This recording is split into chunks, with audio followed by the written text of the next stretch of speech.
കേരളത്തെ നടുക്കിയ ഒരു കൊലപാതകം. ആ കൊലപാതകത്തിൽ ഇപ്പോൾ പ്രതിക്കുള്ള ശിക്ഷ വന്നിരിക്കുകയാണ്. അതായത് ശരണ്യ, മകനെ അതിക്രൂരമായ തരത്തിൽ കൊലപ്പെടുത്തിയ കേസിൽ ആണ് ഇപ്പോൾ ശരണ്യയ്ക്ക് ജീവപര്യന്തം തടവ് എന്ന ഏറ്റവും പുതിയ വാർത്ത പുറത്തു വരുന്നത്. സൂചിപ്പിക്കുന്ന പോലെ തന്നെ കേരളത്തെ ഒന്നാകെ ഞെട്ടിച്ച സംഭവമായിരുന്നു. ഒരു അമ്മയുടെ ഭാഗത്ത് നിന്ന് ഇത്തരത്തിൽ ഒരു അരുംകൊല ഉണ്ടായി എന്നത് കേരളത്തെ ഒന്നടങ്കം ഞെട്ടിച്ച സംഭവമായിരുന്നു. അതുകൊണ്ട് തന്നെ വലിയ വാദപ്രതിവാദങ്ങൾക്ക് ശേഷം ശരണ്യ കുറ്റക്കാരി എന്ന് കോടതി കണ്ടെത്തിയ സാഹചര്യം ആയിരുന്നു ഉള്ളത്. ശരണ്യയ്ക്ക് ഇപ്പോഴിതാ ജീവപര്യന്തം തടവ് എന്ന ഏറ്റവും പുതിയ വിവരം ആണ് പുറത്തു വരുന്നുകൊണ്ടിരിക്കുന്നത്. എന്താകും ആ കുഞ്ഞിനെ കൊലപ്പെടുത്തിയ കേസിലെ വിധി എന്നെല്ലാവരും ഉറ്റുനോക്കുകയായിരുന്നു. ഇപ്പോഴിതാ 1 ലക്ഷം രൂപ പിഴ എന്ന വാർത്ത കൂടി പുറത്തു വരുന്ന സാഹചര്യം ഉണ്ടാകുന്നു. 1.5 വയസ്സ് മാത്രം പ്രായമുള്ള കുട്ടി, ആ വിയാൻ എന്ന കുട്ടിയുടെ ചേതനയേറ്റ ശരീരം നമ്മൾ എല്ലാവരും ഏറെ നെടുവേർപ്പോടുകൂടി കണ്ണീരോടുകൂടി കണ്ട കാഴ്ചയുണ്ടായിരുന്നു. ഒരമ്മയ്ക്ക് ഇങ്ങനെയൊക്കെ ചെയ്യാൻ സാധിക്കുമോ എന്നതായിരുന്നു എടുത്തു പറയേണ്ടത്. കുഞ്ഞിനെ കൊലപ്പെടുത്തി എന്നത് വളരെ കൃത്യമായി തന്നെ കോടതിക്ക് ബോധ്യപ്പെട്ട സാഹചര്യമാണ് ഉണ്ടായത്. 2020 ഫെബ്രുവരി 17 ആയിരുന്നു നാടിനെ നടുക്കിയ ആ സംഭവം. മാതാപിതാക്കളോടൊപ്പം കിടന്നുറങ്ങിയ കുഞ്ഞിനെ സമീപത്ത് കടലിൽ മരിച്ച നിലയിൽ കണ്ടെത്തുന്ന സാഹചര്യം ആണ് ഉണ്ടായിരുന്നത്. ആദ്യം ഈ കുഞ്ഞ് അപകടത്തിൽപ്പെട്ടതാണ് എന്ന തരത്തിലൊക്കെ വരുത്തി തീർക്കാനുള്ള ശ്രമം നടന്നു എങ്കിലും പിന്നീട് ബോധപൂർവമായ കൊലപാതകം ആണ് നടന്നത് എന്ന കണ്ടെത്തലിലേക്ക് എത്തുന്ന സാഹചര്യം ഉണ്ടായി. കുഞ്ഞിനെ വേറെ ആരോ തട്ടിക്കൊണ്ടുപോയതാണ് എന്നും അങ്ങനെയാണ് കുഞ്ഞ് അവിടെ എത്തിയത് എന്ന തരത്തിലുള്ള ഒരു ഡ്രാമ അന്ന് ശരണ്യയുടെ ഭാഗത്ത് നിന്ന് ഉണ്ടായിരുന്നു. അങ്ങനെ വീട്ടുകാരെയും ഒക്കെ ബോധിപ്പിക്കാനും ശ്രമിച്ചിരുന്നു. എന്നാൽ പിന്നീട് നടത്തിയ അന്വേഷണത്തിൽ സംശയത്തിൻ്റെ ചൂണ്ടുവിരൽ ശരണ്യയ്ക്ക് നേരെ ഉയർന്ന സാഹചര്യം ഉണ്ടാകുന്നു. അങ്ങനെയാണ് ശരണ്യ എന്ന 23-കാരി അറസ്റ്റിലാകുന്ന സാഹചര്യമുണ്ടായി. കാമുകനോട് ഒപ്പം ജീവിക്കുന്നതിന് വേണ്ടിയായിരുന്നു ഇത്തരത്തിൽ ഒരു അരുംകൊല ചെയ്തത് എന്നതായിരുന്നു എല്ലാവരെയും നടുക്കിയ സംഭവമായി മാറിയത്. അവിടെയാണ് കോടതിയുടെ ചില നിരീക്ഷണങ്ങൾ പ്രധാനപ്പെട്ടതായത്. ഒരു കുഞ്ഞിൻ്റെ അമ്മ എന്ന നിലയിൽ നിറവേറ്റേണ്ട ചില ഉത്തരവാദിത്തങ്ങളുണ്ട്, അല്ലാതെ മാതൃത്വം എന്നത് പൂർത്തിയാകില്ല എന്ന് കോടതി നിരീക്ഷിച്ച സാഹചര്യം. ഇപ്പോഴിതാ KV ബൈജു ആണ് വാർത്തയുടെ വിശദാംശങ്ങളുമായി ചേരുന്നത്.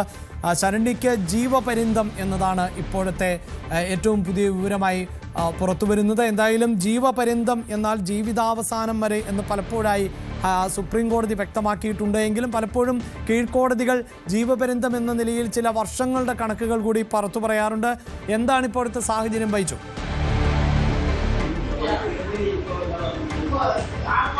തീർച്ചയായും അഭിലാഷേ, ജീവപര്യന്തം തടവും 1 ലക്ഷം രൂപ പിഴയുമാണ് ഇപ്പോൾ ശിക്ഷ വിധിച്ചിട്ടുള്ളത്.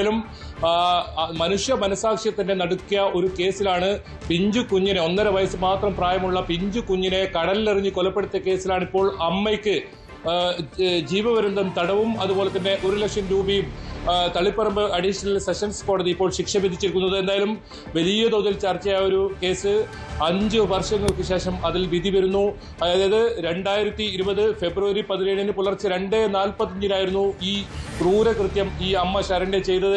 ഈ കേസിൽ 2ാം പ്രതിയായ ഈ ശരണ്യയുടെ കാമുകൻ നിതിനെ കഴിഞ്ഞ ദിവസം കോടതി വെറുതെ വിട്ടിരുന്നു. ഇപ്പോൾ പബ്ലിക് പ്രോസിക്യൂട്ടർ വ്യക്തമാക്കിയിരിക്കുന്നത് ഇതിൽ മേലുള്ള അപ്പീൽ പോകും എന്നാണ്. അത് വിധിയുടെ പൂർണ്ണഭാഗം വന്നിട്ടില്ല.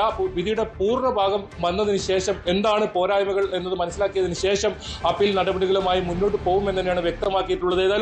അപൂർവങ്ങളിൽ അപൂർവമായ കേസായി പരിഗണിച്ച് ഈ ജീവപര്യന്തം ശിക്ഷ അല്ല, മരണം ശിക്ഷ തന്നെ നൽകണം എന്ന വധശിക്ഷ തന്നെ നൽകണം എന്നൊരു ആവശ്യമായിരുന്നു പ്രോസിക്യൂഷൻ മുന്നോട്ട് വെച്ചത്. ഇതിൽ ഇന്നലെ നടന്ന ശിക്ഷാവിധിന്മേലുള്ള വാദത്തിൽ ചൂടേറിയ വാദങ്ങളാണ് നടന്നത്.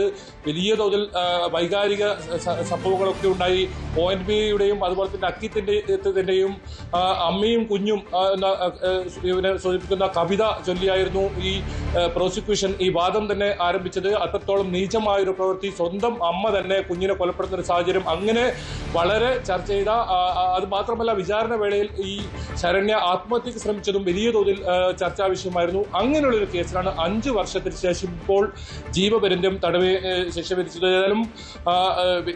വലിയ വലിയ തോതിൽ ഇന്നലെ ഈ പ്രതിഭാഗം അഭിഭാഷകൻ മഞ്ജു ആന്റണിയും പറഞ്ഞതാണ് അപൂർവങ്ങളിൽ അപൂർവമായ കേസായി പരിഗണിക്കരുതെന്ന് കോടതിയോട് വ്യക്തമാക്കുന്ന സാഹചര്യമുണ്ടെന്ന്. പക്ഷേ കോടതി അപ്പോഴും ചോദിച്ചത് ഇതാണ്, ഇത് യാദൃശ്ചികമായി നടന്ന ഒരു കൊലപാതകമല്ല, മറിച്ച് ഒരു കൊലപാതകം നടത്തി അതിന്റെ കുറ്റം മറ്റൊരാളുടെ തലയിൽ കെട്ടിവെക്കാൻ ശ്രമിച്ച ഒരു കേസാണ്, അപൂർവങ്ങളിൽ അപൂർവ കേസായി പരിഗണിക്കാൻ പറ്റുന്ന കേസാണെന്ന് പറയുന്ന ഒരു പരാമർശം കോടതി ഇന്നലെ നടത്തുകയുണ്ടായി. പക്ഷേ ഇപ്പോൾ ജീവപര്യന്തം തടവിനാണ് ഇപ്പോൾ ശിക്ഷ വിധിച്ചിട്ടുള്ളത്. അതുകൂടാതെ 1 ലക്ഷം രൂപ പിഴയുമാണ് ഇപ്പോൾ ശിക്ഷ വിധിച്ചിട്ടുള്ളത്. അഭിലാഷ്. കണ്ണൂർ തയ്യിൽ കൂറമ്പക്കാവിന് സമീപത്തുള്ള കൊടുവള്ളി ഹൗസിലെ പ്രണവിന്റെയും അതോടൊപ്പം തന്നെ ശരണ്യയുടെയും മകനായിരുന്നു വിയാൻ പൊന്നൂസ് എന്നാണ് കുടുംബാംഗങ്ങൾ ആ കൊച്ചുകുട്ടിയെ വിളിച്ചിരുന്നത്. അങ്ങനെയുള്ള കുഞ്ഞിനെയാണ് കാമുകനോടൊപ്പം ജീവിക്കുന്നതിന് വേണ്ടി അതിക്രൂരമായി